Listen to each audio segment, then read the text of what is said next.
Good morning बच्चों। Class BSc first year और BSc BEd second year के लिए ऑर्गेनिक केमिस्ट्री का हमारा टॉपिक चल रहा है एरीन्स एंड एरोमेटिसिटी, जिसके पार्ट नंबर 4 तक हमने कर लिया। आज पार्ट नंबर 5 की बात कर रहे हैं।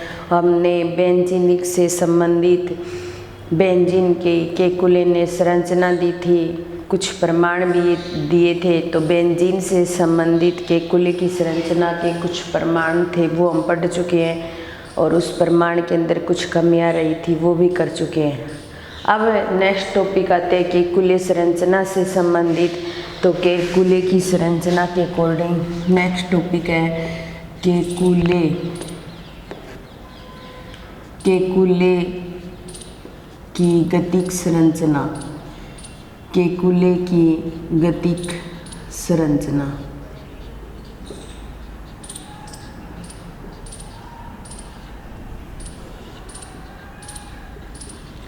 केकुले की गतिक संरचना के अंदर हम बेंजीन की 2 संरचनाएं लेते हैं। केकुले ने बताई थी ये दोनों संरचनाएं इस तरीके से हम इनको शो कर सकते हैं। ये केकुले की क्या है, गतिक संरचना है। बेंजीन तो वैसी होती है जैसी पहले की होती है संरचना, वैसी दूसरे की होती है। उतने ही कार्बन होते हैं, उतने ही हाइड्रोजन होते हैं। सिर्फ चेंज क्या होता है, बॉन्ड चेंज होते हैं, यानी कि बॉन्ड निरंतर रूप से गति करके बदलते रहते हैं। इसीलिए इसे क्या कहा जाता है, केकुले की गतिक संरचना। ये बॉन्ड क्या करते हैं, स्थिर नहीं रहते, निरंतर तीव्र रूप से गति करते रहते हैं। तो इसी आधार पर केकुले की इन संरचनाओं को बोला जाता है गतिक संरचना। फिर उसके बाद में इसी के अंदर एक वैज्ञानिक आया था, लेवाइन व कोल नामक वैज्ञानिक थे। लेवाइन व कोल नामक वैज्ञानिक। इस केकुले ने ये संरचना तो दे दी थी भी, इस तरीके की संरचना की 2 स्ट्रक्चर बना दी थी, लेकिन उसने गतिक संरचना को सही तरीके से व्याख्या नहीं कर पाया।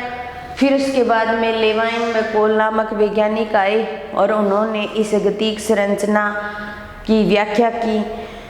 और इन संरचनाओं में डबल बॉन्ड स्थिर नहीं होते, निरंतर गति करते रहते हैं। ये कैसे गति करते हैं इसके बारे में किसने बताया, लेवाइन व कोल नामक वैज्ञानिक ने बताया। ये बताने के लिए उन्होंने क्या लिया, ऑर्थोजोलिन लिया। जैसे हमारे पास ये बेंजीन, और इस बेंजीन के अंदर ये डबल बॉन्ड, एक CH3 यहाँ जुड़ा हुआ है और ये CH3 यहाँ जुड़ा हुआ है। तो ये इसकी ऑर्थो कंडीशन पर है, ये इसका ऑर्थो कंडीशन पर है। तो हम क्या कह सकते हैं, ऑर्थोजाइलिन बोल सकते हैं इसको। तो इसने क्या किया, ऑर्थोजाइलिन लिया और उस गतिक संरचना के आधार पर उन्होंने क्या करवाई, ओजोन के साथ रिएक्शन करवाई। जो लेवाइन व कोल नामक वैज्ञानिक थे, इन्होंने गतिक संरचना को समझाने के लिए बेंजीन रिंग ली, और बेंजीन रिंग की जो संरचना केकुले ने दी थी वो ली, और लेकर इसने क्या किया, ऑर्थोजाइलिन की फॉर्म में लिया इसको और ओजोन के साथ रिएक्शन करवाई। जैसे ही ओजोन के साथ रिएक्शन करता है तो उससे ग्लाइयोक्सेल बनता है, मेथिल ग्लाइयोक्सेल बनता है और डाई मेथिल ग्लाइयोक्सेल। तो अलग अलग प्रकार के प्रोडक्ट हमें प्राप्त होते हैं। जैसे हम O3 के साथ रिएक्शन करवाएं तो O3 के साथ रिएक्शन करवाने पर ये बेंजीन रिंग, ठीक है, और इसके साथ यहाँ क्या जुड़ा हुआ है, CH3, और यहाँ क्या जुड़ा हुआ है, CH3, ठीक है। डबल बॉन्ड यहाँ है तो एक जो ओजोन का अणु है वो यहाँ जुड़ जाएगा। हम 3O3 लेंगे। ये चीज़ तो पहले ही बता चुके हैं कि ओजोन के जो मॉलिक्यूल हैं वो 3 जुड़ते हैं इसके साथ, ये O और ये O और ये O। इस तरीके से ओजोन के 3 अणु इसके साथ में जुड़ जाएंगे, और जुड़ने के पश्चात इनको इस तरीके से तोड़ दिया जाएगा। एक कंडीशन में तो ऐसे तोड़ दिया जाएगा, एक कंडीशन में ऐसे तोड़ दिया जाएगा, और एक कंडीशन में ऐसे तोड़ दिया जाएगा, ठीक है। अब ये तो क्या बनाएंगे, ये कार्बन, इस कार्बन के साथ हाइड्रोजन, ये ऑक्सीजन, ये कार्बन, इसके साथ हाइड्रोजन, ऑक्सीजन और कार्बन कार्बन के साथ जुड़ा हुआ है। तो इनको तोड़ेंगे तो एक तो CHO प्राप्त हो जाएगा हमें, ठीक है, और ये CHO, ठीक है, इधर वाले से CH3 C और C, डबल बॉन्ड O और डबल बॉन्ड O और H, ये दो मॉलिक्यूल प्राप्त हो जाएंगे। ये तो हो जाएगा ग्लाइयोक्सेल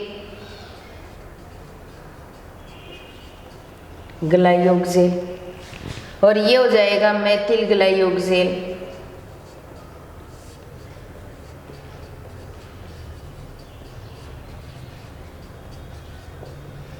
तो इस प्रकार लेवाइन मैकॉल नामक वैज्ञानिक ने ओजोन के साथ रिएक्शन करवाई इसकी, और ओजोन के साथ रिएक्शन करवा करके गतिक संरचना को समझा रहा था। ऑर्थोजाइलिन लिया, इसी नीचे तो आएगी नहीं स्ट्रक्चर, ये बड़ी है बीच वाले, ऊपर बना देती हूँ दूसरी स्ट्रक्चर।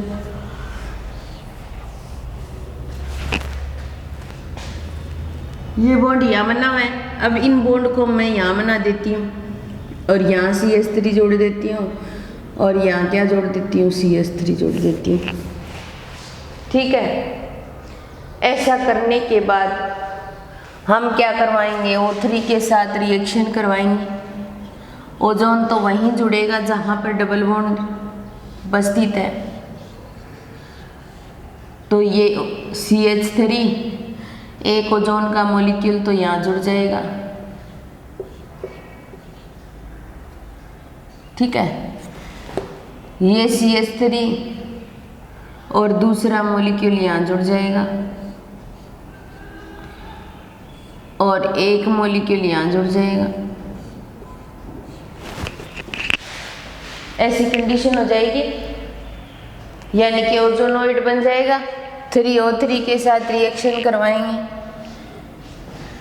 अब देखिए, इसको मैं यहाँ से तोड़ दूंगी, इसको मैं यहाँ से तोड़ दूंगी, इसको मैं यहाँ से तोड़ दूंगी। तो अब देखिए ये क्या बनेगा, CH3 और CH3, ये इस कार्बन के साथ जुड़ा हुआ है, ये इस कार्बन के साथ जुड़ा है, इस तरीके से ऑक्सीजन डबल बॉन्ड O और डबल बॉन्ड O। एक मॉलिक्यूल तो इसका प्राप्त हो जाएगा और दो मॉलिक्यूल किसके प्राप्त होंगे, ग्लाइयोक्सेल के। तो इसमें तो दो मेथिल समूह है, तो ये क्या हो जाएगा, डाईमेथिल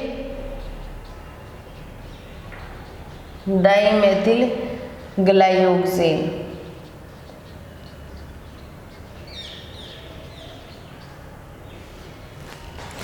और ये क्या बन जाएगा, ग्लाइयोक्सेल।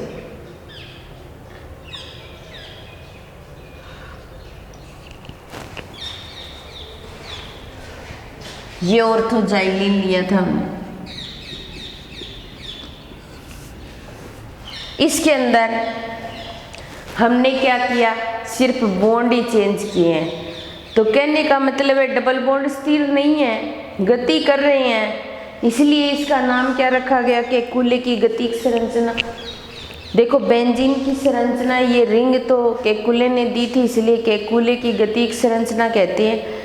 लेकिन इसको समझाया किसने, लेवाइन मैकॉल नामक वैज्ञानिक ने समझाया, और समझाकर उसने ओजोन की रिएक्शन करवाई ऑर्थोजाइलिन के साथ, ओजोनोइड बनाया और ओजोनोइड बना करके ग्लाइयोक्सेल भी प्राप्त किया, मेथिल ग्लाइयोक्सेल भी प्राप्त किया और डाईमेथिल ग्लाइयोक्सेल भी प्राप्त किया। और सबको बनाने का मेथड या सबका बनाने का तरीका सिर्फ बॉन्ड पर डिपेंड करता है। ये थी केकुले की गतिक संरचना।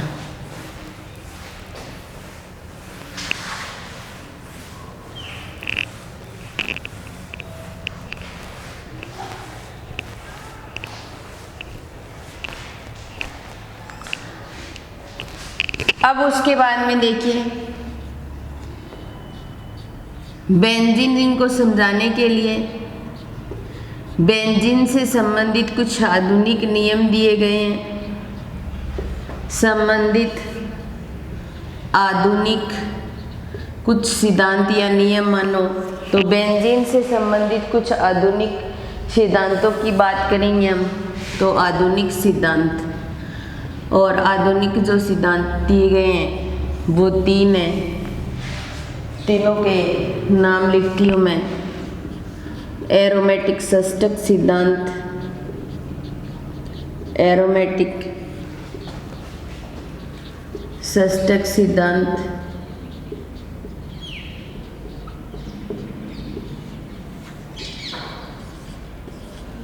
संयोजकता बंध सिद्धांत,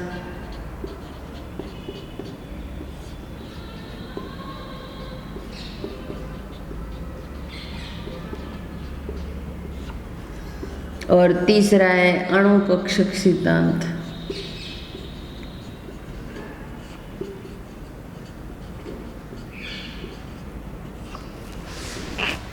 बेंजीन की आधुनिक संरचना को समझाने के लिए आधुनिक संरचना से संबंधित कुछ सिद्धांत दिए गए हैं, और उन सिद्धांतों में पहला सिद्धांत है एरोमेटिक षष्टक सिद्धांत, दूसरा है संयोजकता बंध सिद्धांत, और तीसरा है अणु कक्षक सिद्धांत। तो एक एक सिद्धांत की बात करते हैं हम। तो सबसे पहले लेते हैं एरोमेटिक षष्टक सिद्धांत। सबसे पहले लेते हैं एरोमेटिक षष्टक सिद्धांत। एरोमेटिक षष्टक सिद्धांत के अकॉर्डिंग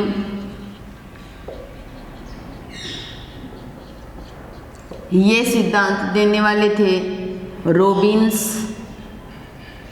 रोबिन्स, इनगोल्ड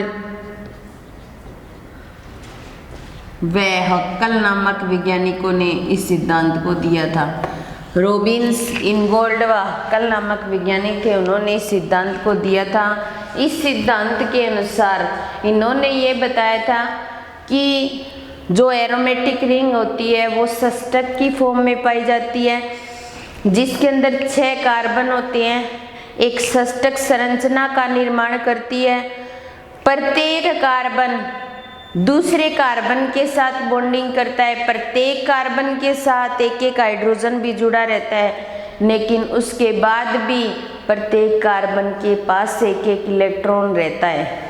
इसलिए इस सिद्धांत को नाम दे दिया एरोमेटिक षष्टक सिद्धांत। षष्टक की फॉर्म में रहती है, एरोमेटिकता शो करती है, और इसीलिए इस सिद्धांत का नाम है एरोमेटिक षष्टक सिद्धांत। ये कार्बन ये एक षष्टक संरचना का निर्माण करते हैं इस तरीके से। ये एक एक इनके पास हाइड्रोजन पाया जाता है,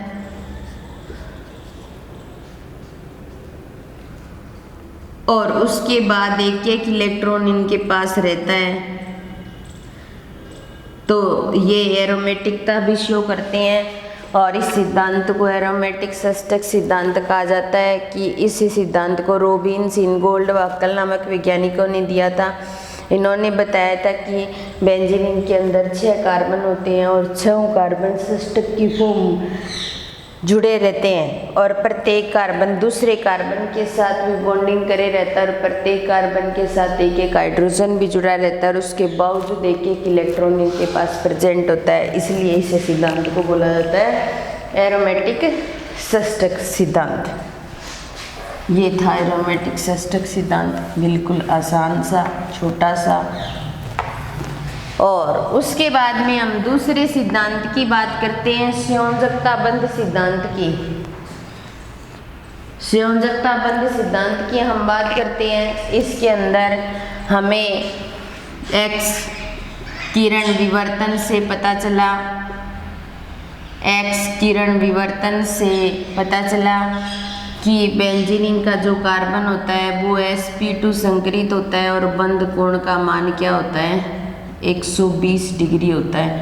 बंध कोण का मान 120 डिग्री होता है। जब हम कार्बन कार्बन सिंगल बॉन्ड की बात करें तो कार्बन कार्बन सिंगल बॉन्ड की बंध लंबाई 1.54 आर्मस्ट्रॉन्ग होती है, और जब हम डबल बॉन्ड की बात करें तो इनकी बंध लंबाई 1.34 आर्मस्ट्रॉन्ग होती है। और जो बेंजीन के जो कार्बन कार्बन के बीच की जो बंध लंबाई होती है 139 आर्मस्ट्रॉन्ग होती है। ऐसे भी लिख देते हैं, और 140 आर्मस्ट्रॉन्ग भी लिख देते हैं, दोनों ही सही है।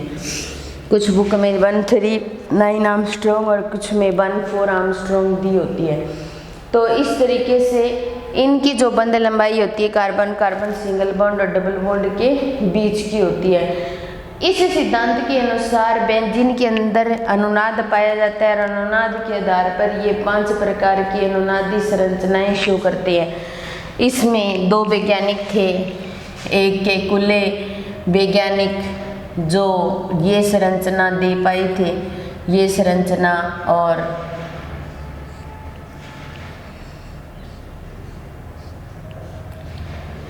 ये दोनों संरचनाएं किसकी थी? केकुले की संरचना थी। इस सिद्धांत के अनुसार ये संरचनाएं केकुले की संरचनाएं थी, ठीक है। और एक वैज्ञानिक था डेवार नामक वैज्ञानिक, उसने भी कुछ संरचनाएं दी, अनुनादी संरचना इस तरीके से, एक इस तरीके से दी, और तीसरी संरचना इस प्रकार दी। तो ये तीनों संरचनाएं थी वो डेवार की संरचनाएं थी, डेवार की संरचनाएं। डेवार नामक वैज्ञानिक ने भी बेंजीन की संरचनाएं बनाई, इस प्रकार बनाई, और केकुले ने इस प्रकार बनाई। इस प्रकार टोटल बेंजीन के अंदर अनुनादी संरचनाएं 5 प्रकार की पाई जाती हैं, ठीक है। तो 2 तो केकुले की संरचना थी और 3 थी डेवार की संरचनाएं, 5 प्रकार की संरचनाएं। लेकिन डेवार की संरचना को मान्यता नहीं मिली, सिर्फ केकुले की संरचना को ही मान्यता मिली। जब हम बेंजीन पर कोई भी प्रतिस्थापी जोड़ते हैं तो प्रतिस्थापी जोड़ते हैं तो या तो यहाँ जोड़ते हैं और या यहाँ। ये भी ऑर्थो कंडीशन होती है, ये ऑर्थो और ये क्या होती है पैरा, और ये मेटा होती है, ये मेटा होती है। यहाँ पर कोई ग्रुप जुड़ा होता है, सामने यहाँ कुछ जुड़ा होता है। तो इस संरचना यहाँ से जुड़ा है तो 1-2 कंडीशन पर जुड़ेगा, और इधर जुड़ा हुआ है तो 1-6 कंडीशन पर जुड़ेगा। इस तरीके से भी इसको हम शो कर सकते हैं, ठीक है।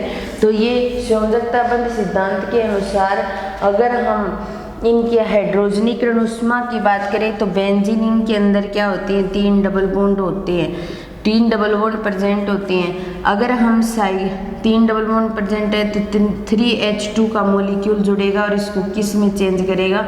साइक्लोहेक्सेन में कन्वर्ट करेगा, ठीक है। लेकिन अगर हम साइक्लोहेक्सीन की बात करें, एक ही डबल बॉन्ड होता है, उसके साथ हाइड्रोजन जोड़ते हैं और वो क्या बनाता है? साइक्लोहेक्सेन। तो इसके लिए डेल्टा H का मान होता है 28.6, 28.5, ठीक है। 3 को जोड़ेंगे तो 3 से मल्टीप्लाई कर देंगे, 5 15 और 24 1 25, 6 और 7 और 8, ये इतनी आनी चाहिए। इसके हाइड्रोजनीकरण उष्मा का मान डेल्टा H का मान इतना आना चाहिए, लेकिन इतना नहीं आता। इसका मान कितना आता है? लगभग 49.8 के लगभग आता है। यानी कि कहने का मतलब है कि यहाँ पर जो हाइड्रोजनीकरण उष्मा का मान जो होता है वो 36 किलो कैलोरी मोल इनवर्स होता है। कितना होता है? डेल्टा H का मान 36 कैलोरी। ये जो एनर्जी जो होती है वो किसको शो करती है? स्थायित्व ऊर्जा को शो करती है। किसको शो करती है? स्थायित्व ऊर्जा को। ये भी क्या बताया गया? संयोजकता बंध सिद्धांत के अनुसार बताया गया।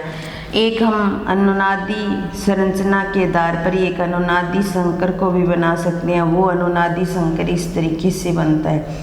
क्या बनता है? अनुनादी संकर इस तरीके से बनता है। तो इस प्रकार ये था संयोजकता बंध सिद्धांत।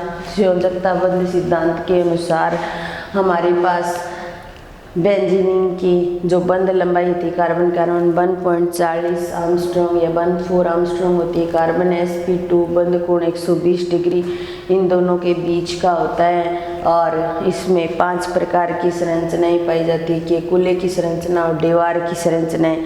2 संरचनाएं केकुले ने दी थी, 3 संरचनाएं डेवार ने दी थी, और ये सारी बेंजीन की अनुनादी संरचनाएं कहलाती है। अगर हम बेंजीन का हाइड्रोजनीकरण करें तो वो साइक्लोहेक्सेन में चेंज हो जाता है। अगर साइक्लोहेक्सीन का हाइड्रोजनीकरण करवाएं तो भी साइक्लोहेक्सेन बनाता है। तो एक साइक्लोहेक्सेन के लिए 28.6 या 5 लगभग इतना ही होता है एनर्जी की बाहर निकलती है। तो इसके लिए इतनी होनी चाहिए, लेकिन इतनी नहीं होती। कितनी होती है? 49.8 किलो कैलोरी मोल इनवर्स होती है। इसलिए 36 किलो कैलोरी एनर्जी मुक्त होती है और ये एनर्जी क्या कहलाती है? स्थायित्व ऊर्जा। बेंजीन को स्थायित्व प्रदान करने के लिए इसके अंदर एक अनुनादी संकर भी पाया जाता है, जिसको इस प्रकार शो कर सकते हैं। तो ये दो सिद्धांत, एरोमेटिक षष्ठक सिद्धांत और संयोजकता बंध सिद्धांत हमारे कंप्लीट हो गए। अणुकक्षक सिद्धांत काफ़ी लंबा सिद्धांत है, वो नेक्स्ट क्लास में करेंगे। धन्यवाद।